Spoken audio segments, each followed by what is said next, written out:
2024년 2월 13일 화요일입니다. 삶의 현장에서 우리가 함께 나눌 오늘 하루 말씀 요한계시록 22장 17절에서 19절입니다. 성령과 신부가 말씀하시기를 오라 하시는도다. 듣는 자도 오라 할 것이요 목마른 자도 올 것이요 또 원하는 자는 값없이 생명수를 받으라 하시더라. 내가 이 두루마리의 예언의 말씀을 듣는 모든 사람에게 증언하노니 만일 누구든지 이것들 외에 더하면 하나님이 이 두루마리에 기록된 재앙들을 그에게 더하실 것이요 만일 누구든지 이 두루마리의 예언의 말씀에서 제하여 버리면 하나님이 이 두루마리에 기록된 생명나무와 및 거룩한 성에 참여함을 제하여 버리시리라. 아멘. 오늘은 요한계시록 56째 시간 더하지 말고 빼지 말라 입니다. 17절 봐주세요. 성령과 신부가 말씀하시기를 오라 하시는도다. 여기서 우리말로 존댓말 표현을 했죠. 이 존댓말을 통해서 우리는 어떤 뉘앙스를 생각하게 되는데, 성령과 신부가 말씀하시기를 이래 놓으면 성령이 말씀하시고 신부도 말씀하시는 의미가 되잖아요. 성령은 하나님이시니까 당연히 존댓말로 표현하는 게 맞아요. 하지만 신부를 성령님과 동급으로 존댓말하는 건 어떻습니까? 계시록에서 신부는 어린 양 예수님의 아내된 성도들, 신약의 교회를 의미하죠. 당연히 신부를 성령님과 동급으로 존대 표현하는 것은 번역상의 오류예요.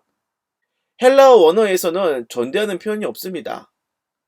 그러니 우리말로 본다면 성령은 말씀하신다고 하지만 교회된 신부는 말한다고 해야 맞습니다. 17절에서 성령이 말씀하시고 교회가 말하는 것이다 라고 봐야죠.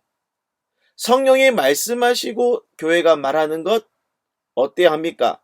동일해야 합니다. 성령이 말씀하시고 교회가 말하는 것은 언제나 동일해야 해요. 왜냐? 그리스도인의 공동체인 교회는 자기 멋대로 말하는 집단이 아니고 성령의 대변자이기 때문입니다. 교회는 늘 성령이 말씀하시는 것을 듣고 토시 하나 빼지 말고 토시 하나 또 더하지도 말고 성령이 하신 말씀 그대로 동일하게 듣고 말할 줄 알아야 해요. 이것이 고스란히 18절 19절에 언급하고 있죠.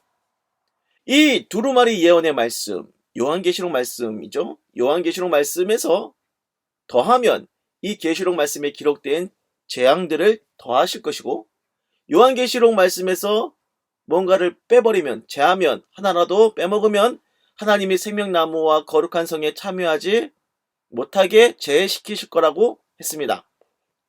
요한계시록에 없는 말을 덧붙여도 지옥행이고 있는 말을 빼먹어도 지옥행이고, 교회는 성령의 감동으로 기록된 이 예수 그리스도의 계시인 요한계시록 말씀을 있는 그대로 전하라 하는 겁니다.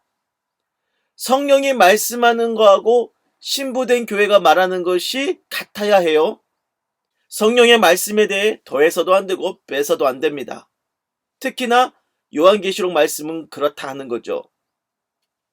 이 요한계시록에는 상징적인 표현이 많고 글로 헤아리기 어려운 초월적인 장면도 많잖아요.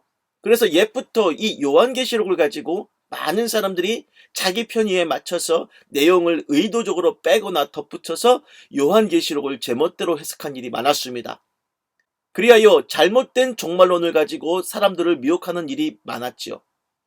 그래버리면 가르친 사람도 지옥행이고 거기에 미혹되어 변질된 자도 지옥행입니다. 그러니 듣는 자에 대해서도 최소한의 요구되는 사항이 뭐냐? 남이 해석해 놓은 요한계시록 말씀 듣고 무비판적으로 수용하지 말라. 최소한 본인이 직접 요한계시록 말씀을 읽으라고 하는 거예요. 본인이 직접 요한계시록을 읽어서 다른 사람이 요한계시록을 강론할 때 이 사람이 성경 말고도 덧붙이거나 빼거나 한 게 있는지 분별하는 정도는 돼야 한다는 겁니다. 17절 말씀을 봐주십시오. 성령이 말씀하시고 신부가 말하기를 뭐라고 합니까? 오라 하고 하였습니다. 성령이 오라 말씀하신 것과 신부가 오라 말하는 것이 동일해야 해요. 그 다음에 신부된 교회에게서 오라 하고 듣는 사람도, 목마른 자도 교회에게서 이 말씀을 토시 하나 붙이거나 빼지 말고 동일하게 이 말씀을 받아들여야 하는 거죠. 교회는요, 성령이 하신 말씀을 더하거나 빼서 들으면 안 됩니다. 또 교회가 믿지 않는 사람들에게 말씀을 전할 때도 말씀에 뭔가를 더하거나 빼지 않으려고 애써가면서 성령의 내용을 그대로 보존하여 전하려고 해야 합니다. 특히나 오늘 본문은요, 요한계시록을 듣거나 전할 때 주의하라고 콕 집어서 명하고 있지 않아요. 안 그러면 요한계시록의 재앙이 자기한테 임하고 천국 명단에서 제외된다고 했습니다. 그러니 최소한 여러분, 남이 가공한 요한계시록 풍문만을 듣지 말고 스스로 요한계시록 성경 말씀을 있는 그대로 직접 읽으십시오. 그래야 남이 말하는 요한계시록 설교가 더한 것이 있는지 뺀 것이 있는지 분별함이 생기고 자기 영혼을 스스로 잘 지킬 수 있을 것입니다. 기도할게요. 주님, 남들이 말하는 요한계시록 이 종말 얘기를 곧이곧대로 듣지 말고 먼저 자기 스스로 요한계시록 성경을 읽어서 더하거나 빼거나 하지 않은 주의 말씀 잘 깨닫고 어떤 설교이든 분별할 수 있는 지혜를 주옵소서. 예수 그리스도의 이름으로 기도드립니다. 아멘.